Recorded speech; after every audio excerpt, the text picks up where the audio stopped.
எல்லா புகழும் இறைவனுக்கே, எல்லா புகழும் முருகனுக்கே. இன்னைக்கு என்ன பேச வந்திருக்கேன்னா, இப்போதான் ஸ்கூல் ஓப்பனிங் ஆயிருக்கு. இப்போ நடக்கிற விஷயங்களை பற்றி பேசலாம்னு நான் நினைக்கிறேன். எனக்கு ரொம்ப கஷ்டமாக தெரிஞ்சது. நாங்களாம் அந்த காலத்தில் டியூஷனுக்கு போகலை, டியூஷனே வைக்க மாட்டாங்க. எங்களெல்லாம் படிக்கிறதுக்கு உண்டான ஆப்பர்ச்சுனிட்டியே இல்லை, படிக்க வைக்கல. நாங்கள் படிக்கிறோன்னு அழுதோம், படிப்பேன்னு அழுதோம். ஆனால் எங்களை அனுப்பலை. ஆனால் எங்கள் வீட்டில் எல்லாருமே படித்தாங்க, நான் ஒருத்தி மட்டும் தான் கம்மியான படிப்பு. நானும் எங்கள் மூத்தாக்கா ஃபெயில் ஆகிட்டாங்க, நிப்பாட்டிட்டாங்க. என்னைய கல்யாணம் முடிச்சு கொடுத்துட்டாங்க, படிக்க வைக்கலை. டியூஷனுக்கே போகல, அது மாதிரி படிக்கவே போகலை, படிக்க மாட்டேங்கிறாங்க போகலை அப்படின்னா என்ன தெரியுங்களா பண்ணுவாங்க? கையை காலை பிடிச்சிக்கிட்டு கொண்டு போய் டியூஷனில் விட்டுட்டு வருவாங்க. அந்த மாதிரி தான் எங்களெல்லாம் பள்ளிக்கூடம் அனுப்புனாங்க. இப்போ என்ன செய்கிறாங்கன்னா, பிள்ளைங்க ஃபெயிலானாலும் சரி, படிப்பு வரலன்னு சொல்லிட்டு இவங்களாவே எனக்கு தலை வலிக்குது, அது வலிக்குது, இது வலிக்குதுன்னு வீட்டில் உட்காந்துக்கிறாங்க, படிக்க மாட்டேங்கிறாங்க. அதை பெற்றவங்களும் என்கரேஜ் பண்ணுறீங்க.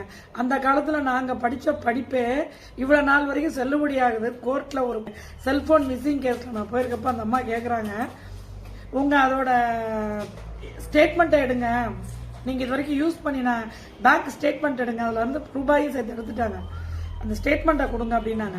எதுக்குங்கன்னு கேட்குறப்ப, இல்லைங்க எனக்கு எடுக்க தெரியாது. என்னங்க 10வது படிச்சிருக்கீங்க, உங்களுக்கு தெரியாதா அப்படின்னு கேட்டாங்க. ஆக்சுவலி நாங்கள் படித்த காலத்தில் 4வதுலேருந்து தான் எங்களுக்கு ஏபிசிடி சப்ஜெக்ட் எல்லாமே 4th தான் எங்களுக்கு. நாங்கள் படித்தப்பெல்லாம் எங்கள் வீட்டுக்காரர் 6th படிச்சிருக்காரு. நாங்கள் என்னத்தை ஃபோன் வச்சு மெசேஜ் அனுப்ப முடியும்? இப்போ இருக்கவங்க மெசேஜ் அனுப்பிக்கிறீங்க, எல்லாம் பேசிக்கிறீங்க, அந்த நாலேஜ் வருது. தங்கிலீஷில் பேசுகிறீங்க, யாரும் இங்கிலீஷில் பேச மாட்டேங்க. இந்த மாதிரி நாங்கள் படித்தவங்களே இந்த திணறும் நேரம் நான் படிச்சிருந்தேன்னா எங்கேயோ பெரிய லெவல் போயிருப்பேன். ஆனால் என்னால் போக முடியல, ரீச் பண்ண முடியல, சைன் பண்ண முடியல. ஆனால் இப்போ படிக்கிற பிள்ளைங்க நிறைய பேரை பார்த்துட்டாங்க, நாலேஜும் இல்லை, ஒரு படிப்பும் இல்லை, எதுவுமே இல்லை. அந்த குழந்தைங்களை ஒன்றுமே தெரியாமல் பின்னாடி வர ஜெனரேஷனுக்கு என்ன பண்ணுவாங்க?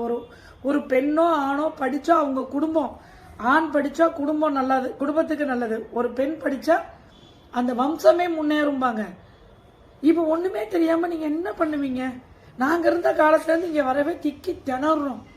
இப்போ ஒன்றுமே தெரியாமல் அடுத்தடுத்து வர ஜெனரேஷனுக்கு என்ன பண்ண போறீங்க? படிங்க.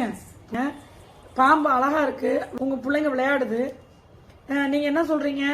விளையாட்டு அழகா இருக்கு, பிள்ளை ஆசைப்படுது, விளையாட்டுன்னு விட்டுருவீங்களா? அந்த பாம்பை ஒன்று அடிச்சு கொள்ளுவீங்க, இல்லை உங்கள் பிள்ளைகளை அடித்து திருத்த மாட்டீங்க? அதே மாதிரி பிள்ளைகளுக்கு சொல்லி திருத்தி விடுவீங்களோ, அடிச்சு திருத்துவீங்க?